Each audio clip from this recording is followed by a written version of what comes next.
নমস্কার দর্শক বন্ধুরা, রূপালী গার্ডেন ইউটিউব চ্যানেলে আপনাদের সকলকে স্বাগতম জানাই। দর্শক বন্ধুরা, যে দেখুন আমার ছাদের উপরে যে গ্রো ব্যাগের মধ্যে আম গাছগুলো রাখা রয়েছে, প্রথমে রয়েছে কিউজাই এর একবার কালারটি দেখুন, খুব সুন্দরভাবে এর রং এসেছে। আর এখানে রয়েছে কিং অফ চাকাবাতের রংটিও একবার দেখুন, অসাধারণ এই রঙিন আম, সত্যি চতুর্দিকে একদম সমানভাবে রঙিন হয়েছে একদম।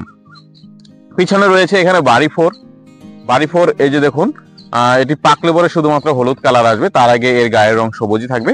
আর এই পিছনে রয়েছে অম্বিকাও দেখুন, বেশ সুন্দর ভালো রঙিন আম, তবে এর সাইজটি ছোট হয় আর টবে গাছটিও ছোট গাছ হিসেবে তিনখানা ফল গাছটিতে ধরে রয়েছে, খুবই ভালো।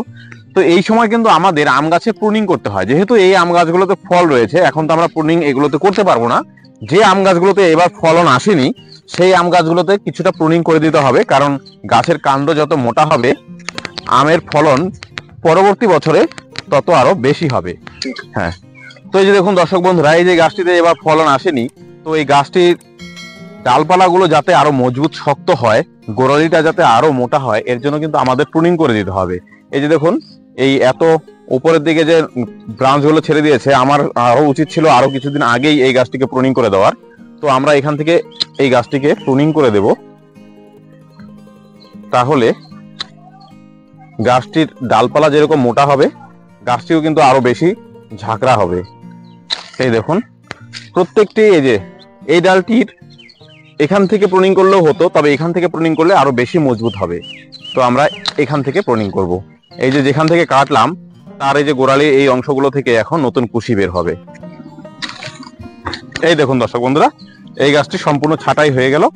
এখন এর থেকে যে ব্রাঞ্চগুলো ছাড়বে, এই প্রত্যেকটি ডাল থেকে কম করে 2 থেকে 3 খানা, কখনো কখনো 4 খানাও ব্রাঞ্চ ছাড়বে।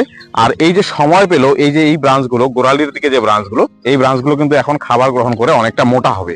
মোটা হলে পরে কি হবে, গাছটি পরের বছর ফল দেওয়ার জন্য আরো বেশি উপযুক্ত হবে এবং পরবর্তী বছরে দেখা গেল বেশি পরিমাণে ফলন ধরে রাখতে পারবে। তো আমার যে গাছগুলোতে ফল এসেছে, ফলগুলো যেদিন হারভেস্ট করব, তারপরে সেই ডালগুলো কিন্তু আমরা প্রুনিং করে দেব। এগুলোকে তাই এখনই প্রুনিং করছি না, এগুলো ফল যেদিন হারভেস্ট করব সেদিন প্রুনিং করে দেব। তো এইভাবে প্রুনিং করে নেওয়ার পর অবশ্যই আমাদের গাছের গোড়ায় মিশ্র খাবার দিতে হবে। আর যে ডালগুলো প্রুনিং করলাম তার উপরে যদি আমরা ফাঙ্গিসাইড লাগিয়ে দিই, তাহলে এখান থেকে ফাঙ্গাসের আক্রমণটা অনেক কম হবে। আমি সময় মতো এগুলোতে ফাঙ্গিসাইড মাখিয়ে লাগিয়ে দেব।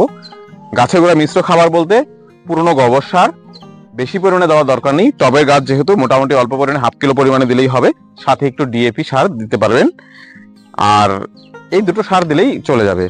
দর্শক বন্ধুরা, ভিডিওটি ভালো লাগলে লাইক কমেন্ট শেয়ার করে দিবেন, আর চ্যানেলটিকে সাবস্ক্রাইব করে না থাকলে অবশ্যই সাবস্ক্রাইব করবেন। সকলে ভালো থাকবেন, সুস্থ থাকবেন।